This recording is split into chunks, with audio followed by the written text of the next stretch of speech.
This is my first rock bottom story. When I was 18, I had this relationship dynamic lover experience.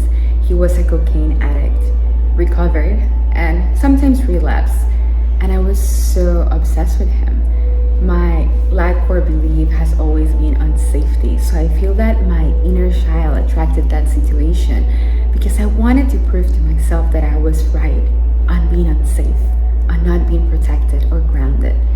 So by this codependent habit of wanting to grasp and be needy and just wanting so badly the love, unconditional love of God that I always had in the background to be expressed by this one person, this one lover, it took me to the depths of hell. And those depths of hell was the blessing, the portal for my liberation. I remember so clearly that night when I went back to the place we were living in. I was 18 at this moment, and I basically lived in my car, even though I had an apartment with my parents, my mom, my stepdad, and my brother at that time. I was so relentless of always being on the run. I wanted to rebel against the unconditional love of my family that was already present. I just felt like I need to look for something more. So I was grasping onto this situation, and I went back one night, and he was so clear on, don't come back. I don't want to see you. We're done. Things that always happen over and over, and I just kept pushing, being why not? I want to be with you, please, like a beggar, begging for love, begging for crumbles, begging for attention. So I went back that night, and the door was fully closed, and I found a way to sneak into the floor. I believe it was the 13th floor. Should have caught it from there. 13, not good luck. And I was listening outside of the door, and I just heard these voices of party energy and a bunch of women and people laughing and doing lines of cocaine. And I never did cocaine, haven't tried it. Thank God, because I believe I would have liked it. I like really heightened energy stuff. And I'm knocking on the door, not saying names to just keep things clean. I'm gonna call him Larry. I was like, Larry, open the door. And he's like, no, go away. And I just kept listening to the voices of the women and the party and the people. My heart was crumbled. I felt so much rejection, so much abandonment. And I kept knocking on the door because I wanted that one love I couldn't have. He called the security from downstairs. Security came up, and I just lost it. I was flipped out. And the security guard told me, girl, if you don't leave right now, I'm gonna call the police. And I was like crazy knocking on the door, telling the police guard from downstairs, I live here. I didn't live there. I just was nuts, out of my mind, my codependency. Open the door. And he's like, leave. And my ego, my self-esteem, my pride, my self-worth was on the floor in that moment.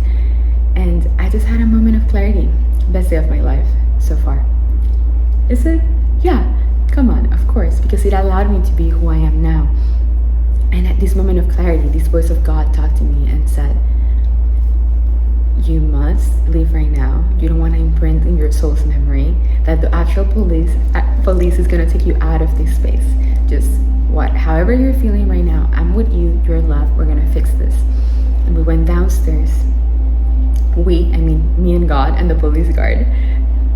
And I was sitting on the bench, defeated, my heart on my hands, like dripping metaphorically blood. I was just so heartbroken. I was sitting in the chair and with God, and God was telling me, you know this friend, I'm not gonna say names again to keep things clean, let's call him Dan. You know your friend Dan?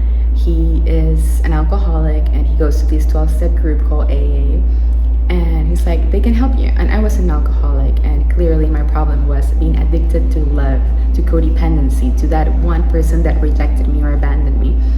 And I was like, yes, this is it. So the next day I called my friend and I asked him, do you think AA can help me with my codependency? And he said, yes, of course.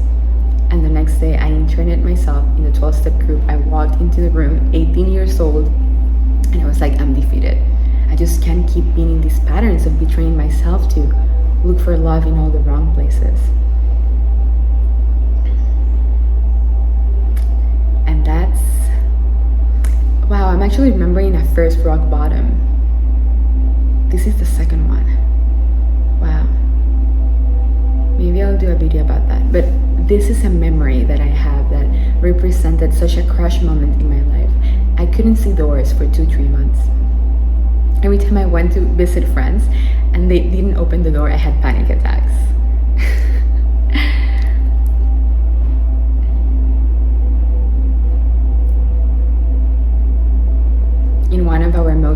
this fight, this person picked me up from his house, literally physically picked me up and threw me out with all my things and closed the door.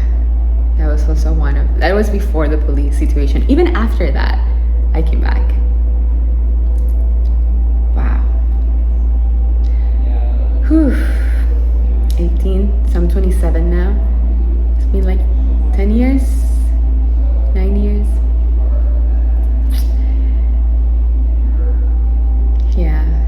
And that unsafety wound, that abandonment, that rejection, the debris of that in my solar plexus, allowing this in real time, as sharing this memory with you guys, allow that memory to just keep integrating into my heart. And after that, I had awesome relationships, and I kept going to my 12-step group, and I kept healing, and they were open space, and it was so beautiful, and I healed.